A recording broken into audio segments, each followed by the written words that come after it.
The Raga Revolution. Classical can go viral is the next topic, and our speaker is Mr. Sriram Emani, the founder and CEO of IndianRaga, which he started as a student at MIT after winning the MIT Ideas Global Challenge and the US Creative Business Cup. Sriramji. Good afternoon, everyone. It's truly an honor to be speaking on this platform today, so thank you very much for the opportunity. My name is Sriram, as she mentioned. I'm the founder and CEO of IndianRaga, and I'm going to be speaking on how classical can go viral today. Next slide, please. So as mentioned by Sriram Madhavji yesterday in his opening speech, we need to make Indic culture hip, chic, and cool. And I believe that is what we're trying to do with our company, IndianRaga. And what I'd like to do is to start off by showing a quick snippet of what I mean through one of our videos. So can we have the opening video, please?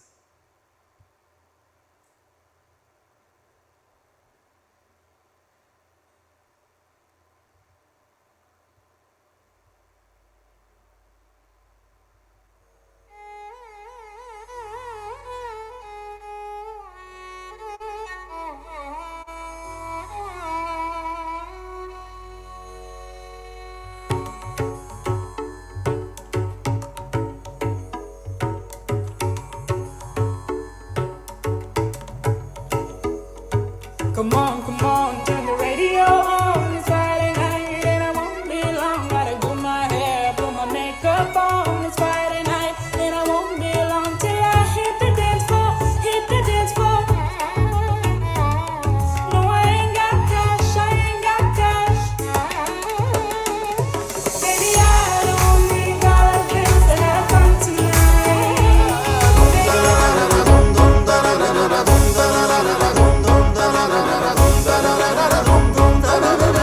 Now follow my lead. Gama bama gama ma gama bama gama sa gama bama gama gari sa ni bama gari ni sa gama ba ni sa ni ni bama ba gari sa ni ba ni sa ba ni sa ba ni sa ni sa gari ni sa ba gari sa ni bama gari.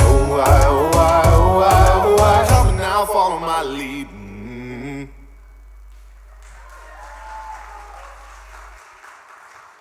Thank you. Thank you. I'll wait for the slides to come back on. And I'll show some more videos later on in the presentation. I know it's like one of the last, and everyone's pretty exhausted with a lot of talking. But I think I just want to quickly go over how we came about this and what I believe is happening. So when I grew up as a student of classical music in Mumbai in a class of 60 people, I was the only one training in classical music. And with everybody else around me, be it friends, most of my relatives, family members, none of them were. And I honestly struggled more with my classical music training than with math or science. But I could just never share the experience of either the challenges or the joys and sorrows with anybody of my age. And even at that age, it just struck me that if I'm the only one in this entire class, imagine how few there must be in the country. And all of these other people in my class who are going to grow up to become decision makers in various fields. They will influence education policy, they will influence sponsorship, they will influence media coverage, they will influence the way our society moves forward. And if they don't associate with our classical arts with fond memories at an early age, how are we ever going to get this process started of popularizing classical art or just talking about Indic culture? So that problem kept nagging me and has defined everything that I've done ever since. And next slide, please. Through my journey, like a nice South Indian boy, I went to IIT Bombay for my undergrad. Then I worked in management consulting, but then decided to work at the National Center for the Performing Arts to understand the ecosystem in and out. I then went to MIT to complete my MBA, and while I was there, I worked with the president of Lincoln Center, the world's most preeminent performing arts center, to understand how the West does it.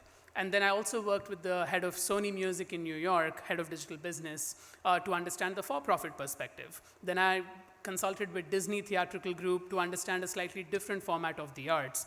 And next slide, please.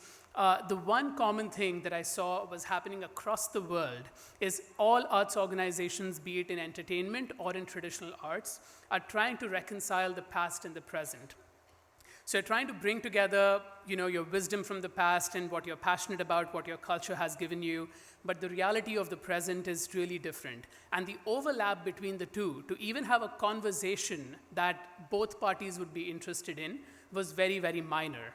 And that, I thought, is something that's very unique. And I wanted to learn more about this challenge. So next slide. So after I graduated from my MBA, I packed my bags, gave up my house, and traveled across North America and India to be hosted by 50 families in 50 cities. I spent a full week, or in some cases 3 to 4 days, with each of those, and wanted to be part of their dinner table conversations at night, wanted to be part of conversations where they express what do the performing arts mean in their life.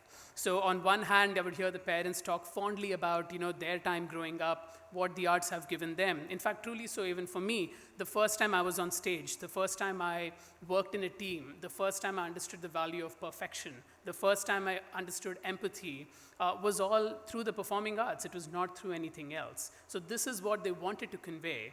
But the present had a whole new set of challenges and realities that they were facing. So next slide, please. So the past versus present problem, to me, sort of became analogous to the parent and child. So, the parent sort of representing in some ways the past, and the child sort of like dealing with the realities of today.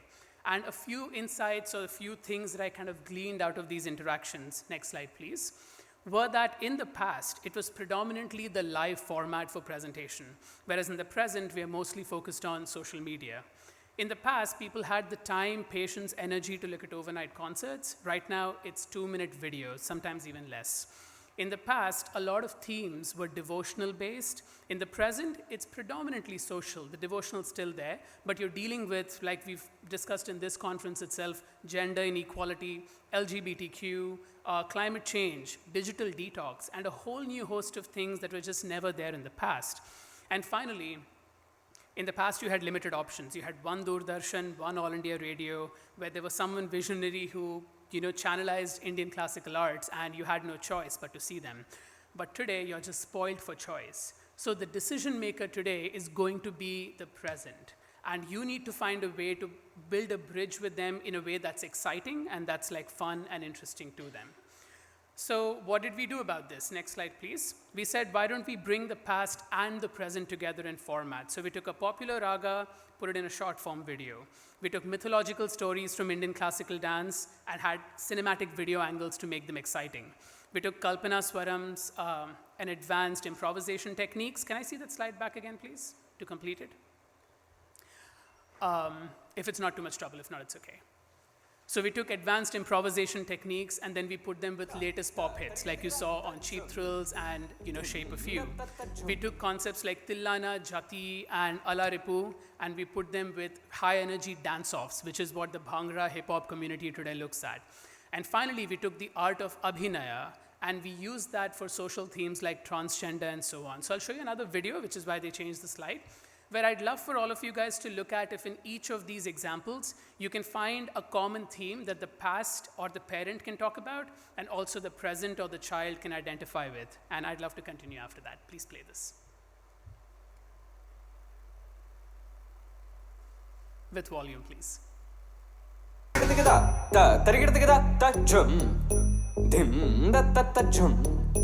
Nam da ka da ki da jum ta ta dim tum nam da da tang ki da ki da ki da ki da di ta dhan ta ta dhan ta ta ta ki da ki dhan ta ta dhan ta ta dim ta ta ri ta ta ta ta dina ku dina sa ka da di gina da sa ka dina ram tri ki da sa ka da ram tri ki da sa ka da tri ki da sa ka da tri ki da sa ka da tri ki da sa ka da tri ki da tri ki da tri ki da tri ki da tri ki da tri ki da tri ki da tri ki da tik tang ki da ki da ki da tang ki da ki da ki da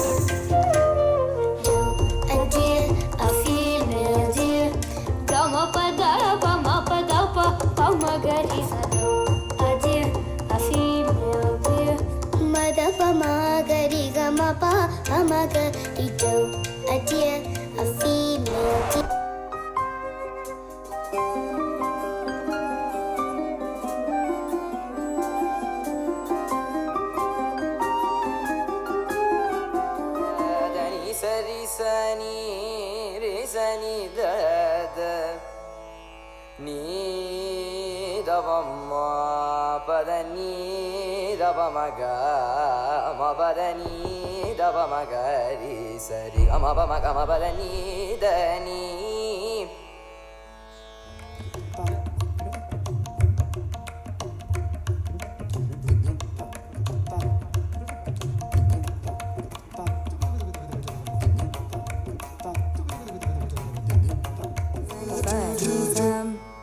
Tarikitatum Patisam Sani pa magari sani patisam Tarikitatum Nisagari ma patisam Sani pa magari sani patisam Takita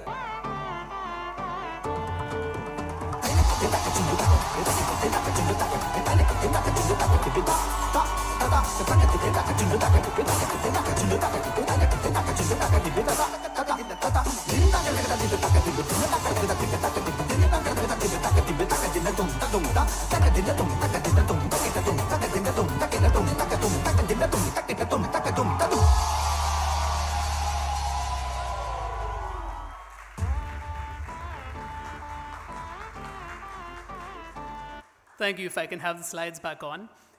So what we realized after doing this is that the overlap between the conversations that a parent and a child can have on mutually meaningful topics sort of increased. And like Anurag had mentioned here that he's discovering cheap thrills and Ed Sheeran's Shape of You through these videos, while the kids are discovering Carnatic music, improvisation, mridangam, ghatam. There's been parents across the world who said that after watching the Cheap Thrills video, their son wants to learn to play the mridangam, or what is that pot that you're playing? It became an easy entry point for global cultures. So we have many, many people from 65 countries from non-Indian cultures who write to us asking either for collaborations or how they can get an awareness and appreciation course, or just understanding some of these concepts and instruments that we have today. So we've basically become we did want to make it viral, so hopefully we're on our way. We are today the largest and most followed Facebook channel with more than 500,000 likes. Our YouTube channel just crossed 100,000 subscribers. We featured more than 3,000 artists from across 50 cities to feature in more than 500 videos that have gathered 30 million views. And that's a list of some of the awards and memberships that we won as a process. But what makes us really happy and something that we strive for even more, next slide, is that we're constantly thinking of how do we make this a sustainable and scalable project that is independent of my ability to give time or independent of any limited resources. So we've recently launched franchises in the United States, Singapore, UAE, London, and India, where the model essentially is to empower people on ground to take this approach and promote young talent in their communities to basically bring all of these elements together. And next slide, please.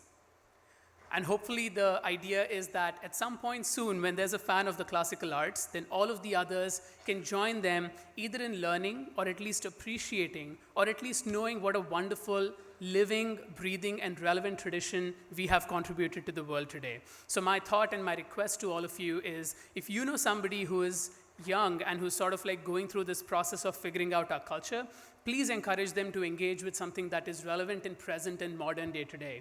Let's bring in an excitement, chic, and hip factor about our classical arts to them so that they can take ownership of it to take it on to the next level, instead of treating it as a relic from the past that our parents have left us. Thank you very much for your time.